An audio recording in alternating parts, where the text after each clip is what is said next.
정순신 사태와 관련해서 그 책임 요구가 있으니까 우리 장관께서 이게 좀 구조적인 문제고 시스템의 문제다 이렇게 얘기를 하셨고요. 제도도 보완하겠다 이런 말씀하신 걸로 알고 있습니다. 어떤 제도적 문제가 짚히셨나요? 한두 가지 정도 말씀해 주십시오. 예, 지금 이게 인사검증이라는 강도를 아주 높이게 되면 사찰이라든가 정치적인 자료 축적의 문제가 되고요. 반면에 이걸 너무 그물을 섬기게 하면 다 빠져나가는 문제가 생겨서 그 중간에서 잡점을 찾아야 되는 문제라고 생각합니다. 그것은 과거에도 그렇고 앞으로도 그럴 것이고 외국도 그런 문제가 있습니다. 다만 여기에 대해서 어떤 이렇게 과거에 쌀 직불금 문제가 나왔을 때 그 부분을 집중적으로 봤듯이 앞으로 학폭 부분에 대해서는 조금 더 엄정하게 볼 부분이 생길 것이고, 그리고 이 질문지 만들고 주는 것은 기본적으로 지금은 대통령실의 업무로 되어 있거든요. 대통령실에서 그 질문지를 좀 보완하고 있고, 그 판결문을 열람할 수 있는 방식에 대해서 여러 가지 법원행정처랑 좀 문의하는 등 지금 진행하고 있고, 저희도 실무적인 의견을 내고 있습니다. 이게 어느 정도 완성이 되는 대로 한번 말씀드리도록 하겠습니다. 다만 이제 이게 제가 말씀드리는 것이피 이게 구조적인 문제라고 해서 제가 뭐 아무런 거기에 대해서 책임감을 느끼지 않는 주인 당연히 아니고, 여기에 대해서 제가 그 부처를 담당하고 있는 그 장관으로서 죄송하다는 말씀 드렸고 지금도 같은 생각입니다. 그 법무부 인사정보관리단 설치를 위해서 미국 FBI도 방문하시고요. 그들의 역할과 제도의 작동도 확인하셨을 거예요. FBI와 그동안 우리 정부가 해왔던 방식 뭐가 가장 다르던가요? 특별한 차이는 없는데요. 그러니까 저희는 가서 물론 이제 FBI를 본 것은 저희 미국하고 공조를 정권 초반부터 하기 위해서 했던 주목적이었고, 말씀하신 것처럼 이걸 보기 위한 목적도 일부 있었습니다만, FBI도 저희처럼 의견 없이 이 인사 검증을 하는 기관과 인사 객관적 자료를 모으는 기관과 판단하는 기관을 분리해서 FBI도 저희처럼 이 의견을 내지 않은 상태에서 자료를 모아서 넘기는 것은 맞거든요. 그런 부분 받고, 그리고 저희가 지금 이제 여기가 SF86이라고 자료들을 하거든요. 근데 그런 부분들에 대해서 저희도 이제 거기에 있는 항목들, 이런 부분들을 대통령실에서 넣는 항목들에 넣어가지고 공개하고 있고 이런 부분들이 있는데요. 역시 이 영역은 완결적일 수는 없는 것이고 여기에 대해서 계속 노력해야 될 부분이라고 생각합니다.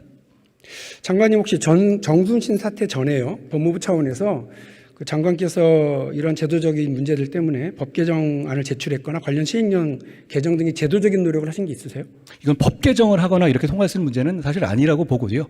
그 법 개정, 예를 들어서 만약 오히려 지난 12월에 민주당에서 저희한테 예결위 차원에서 강하게 요구한 부분은 법무부 장관이 아예 이 인사검증정보에 접근 못하도록 명문화하라라는 식의 요구가 오히려 이걸 철저하게 그물을 촘촘하게 하라는 것보다는 이 사찰이라든가 정보 축적, 정보 활용에 논란이 생기지 않도록 이 부분을 좀 독립적으로 하는 부분에 집중하라는 부분이었거든요. 그 부분은 지금 그렇게 운용을 하고 있고, 그 말씀하신 것처럼 그 과정에서 생기는 어떤 저희가 이렇게 누수될 수 있는 부분에 대해서는 여러 가지로 좀 방안을 찾고 있다는 말씀드립니다. 그렇지만 완벽하게 막을 방법은 아마 찾기는 쉽지는 않을 것 같습니다. 저는 완벽하게 찾자는 얘기는 아니고요. 네. 너무나 명백한 문제에 대해서 제가 사실은 물었는데 좀 실망스럽습니다.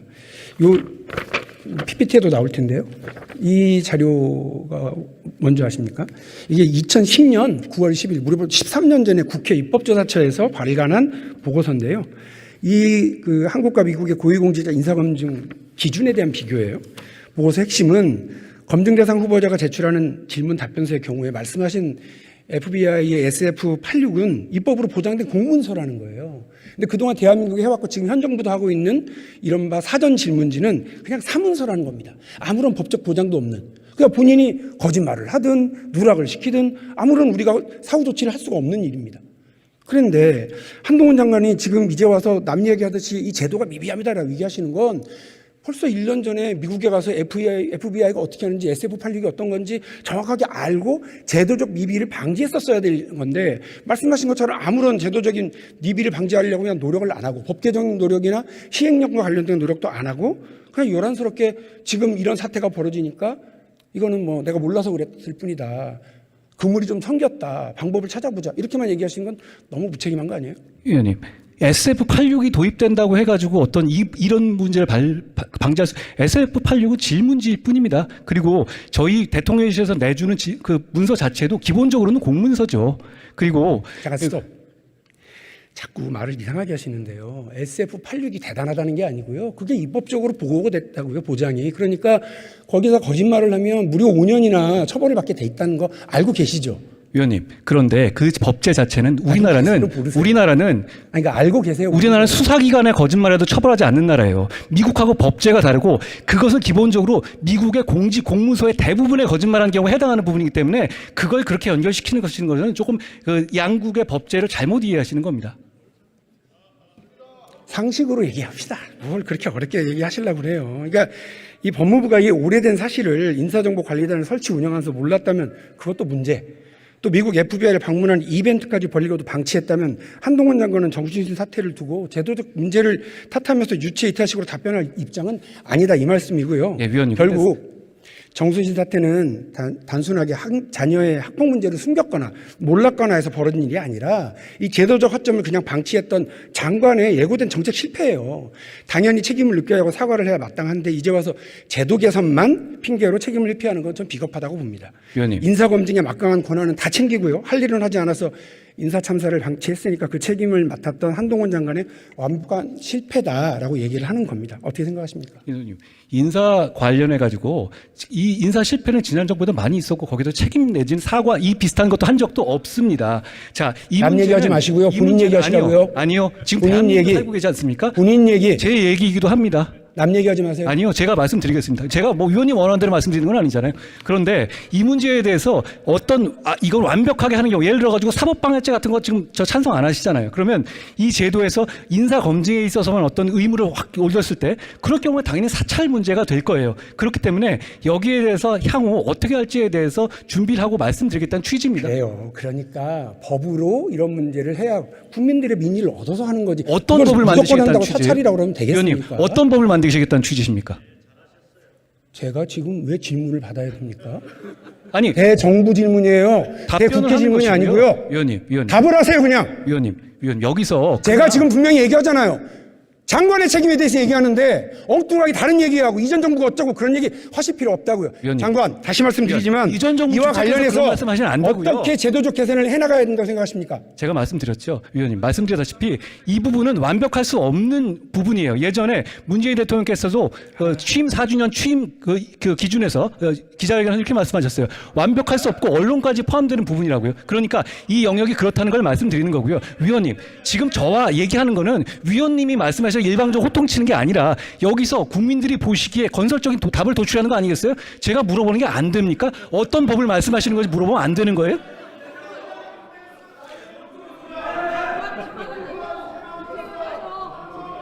저하고 토론하고 싶으시면 별도의 방송 아니면 유튜브를 통해서 그렇게 하자고요.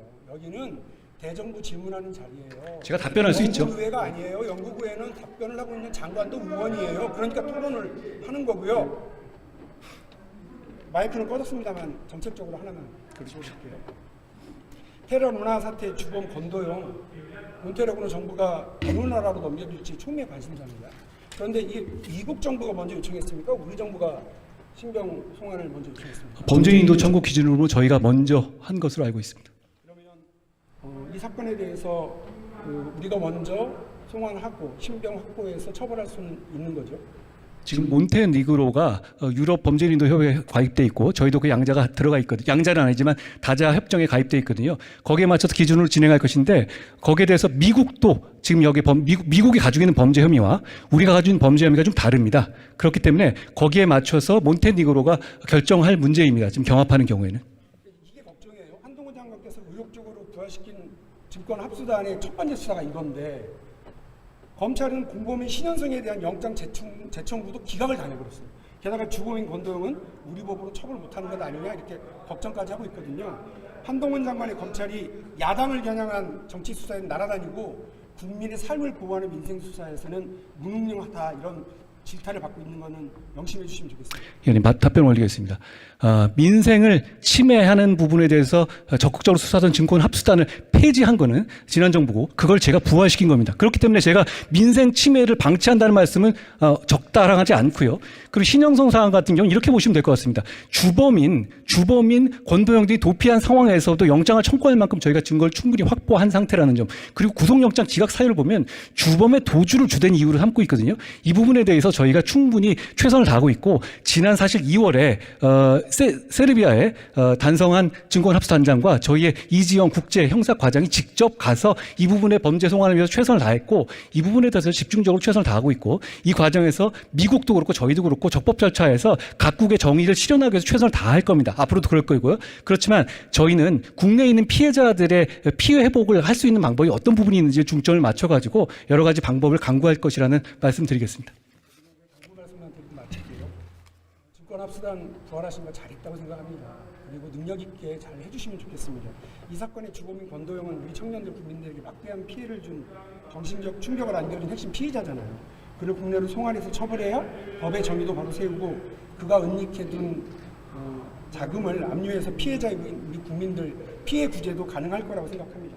권도영의 국내 송환, 재산의 압류, 그리고 공범들까지 모두 다 처벌하는 이런 노력을 해주실 수 있도록 장관께서 노력해 주시면 감사하겠습니다. 저희가 최근에도 추징 보전을 계속하고 있고요. 당연히 우선적인 업무로 최선을 다하겠다는 약속을 드리겠습니다.